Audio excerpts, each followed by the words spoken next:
wanted to know, how did you ever get into creating films? Because you produce television shows and lots of things. How did you ever get into that? Wow. Well, it goes back a ways. I won't do the math for you on it, but I started... More than 14 years? Yeah, a little bit more. Mm-hmm. Yeah, I started writing when I was 18 years old. And I wrote my first script. It was a pirate script with some kids who stole a sailboat, and terrible, awful script. And then I wrote a series of terrible, awful scripts. You know, it was a lot of practice writing screenplays, writing just all on my own in a room. And up until I kind of figured out and cracked the nut how to do it. And that was in my late 20s, and finally got hired as a writer on a television show, a CBS show called Dr. Doctor. And I wrote on that show for only 2 years, and then did another show, a Fox show. It was actually one of the 4 shows that was on Fox's very first night of original programming, Thursday nights, and we were on with Married with Children and The Simpsons and Dream On.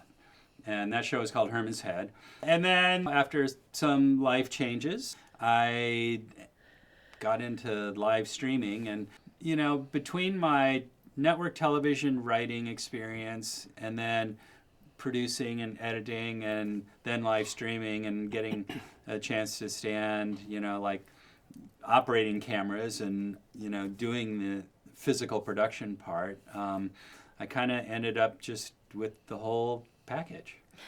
So we're happy that you have the whole package. yeah. Because you've seen your crew, right? Yes, I know. Yeah, smaller packages.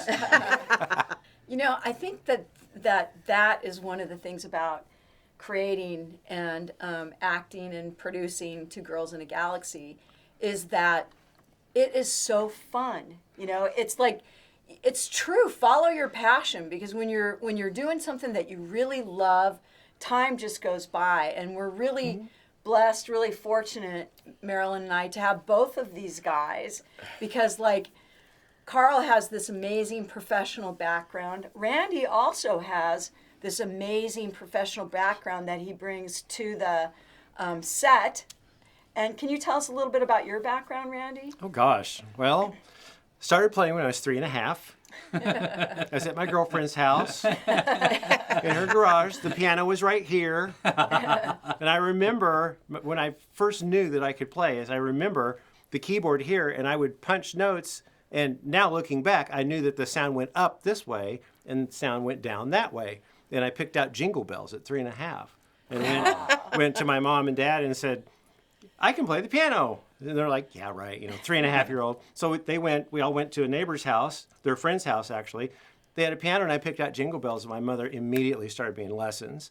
So I started taking classical lessons at 4 from a guy named Peter Chai in Springfield. I had to walk up his big steps to his trailer to teach me. But fast forward, when I was in 8th grade, I was informed by the high school I was getting ready to go to that I was going to take over for the jazz piano guy who was getting ready to graduate. So that's when I got my jazz, and then once I figured out the chords and everything like that, I started arranging, and I arranged my first big band chart at 14.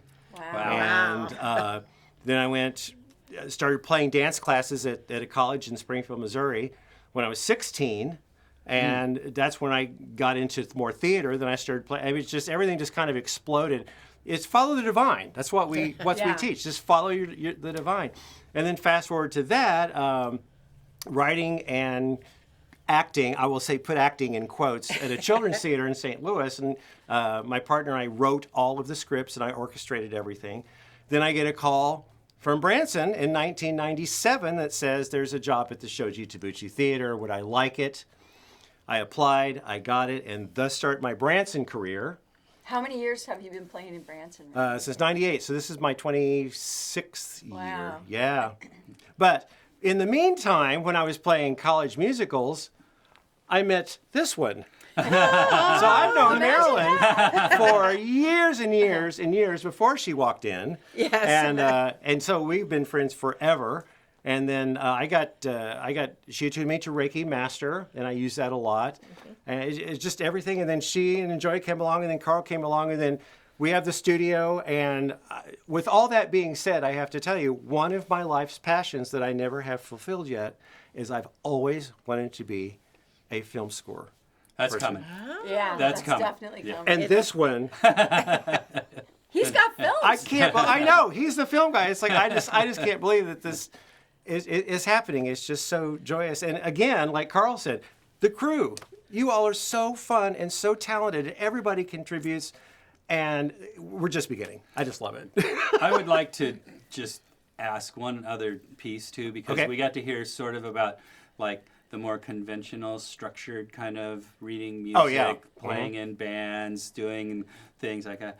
But you have this entirely other personality Yeah. that channels. Yeah. you Well, know, I've learned to enhances open up. it. That's Yeah. the thing that we always teach. You learn to open up, and with Reiki helped a lot of that, where you can open up, tap into the energy, and then let it flow through you, however you want to, either pictures, art, music, channeling, whatever, and just let that go. So thank you. But yes, it's so fun, and I just feel like it just raises what we do is raising the vibration of the Yeah. entire planet, and that's the goal. And if you've ever watched Spiritual Happy Hour, that's Randy channeling whatever the message was through the keyboards. And if you've ever watched the Double Digits, that's Randy channeling in the Yeah. moment. With Marilyn, they do an amazing activation together. And those were the first couple of things that we did that led into this. Yeah. And Marilyn, you've got a great story about how you found that you and Randy could do this, right?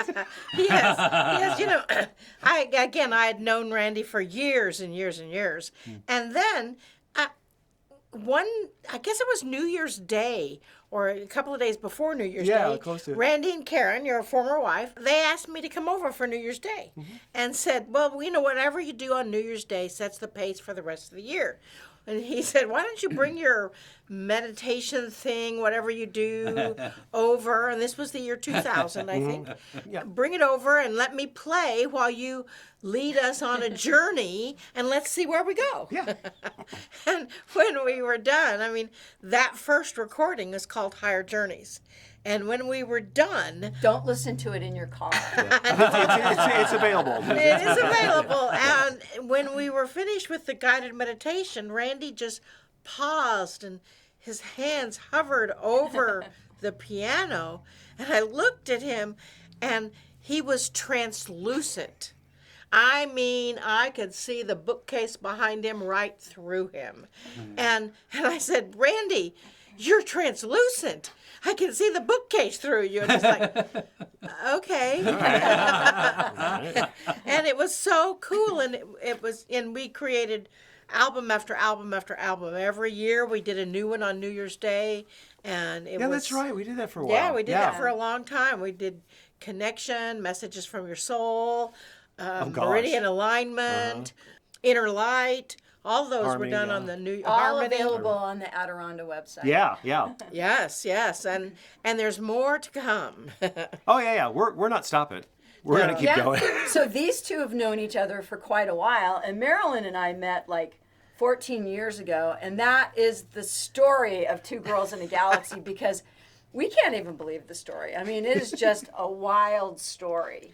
But you know, another thing about Two Girls in the Galaxy that I think we all feel really passionately about is that we really believe in this bridge of bringing spiritual information to everybody and not have it weird, you know? And so we're kind of making fun of ourselves.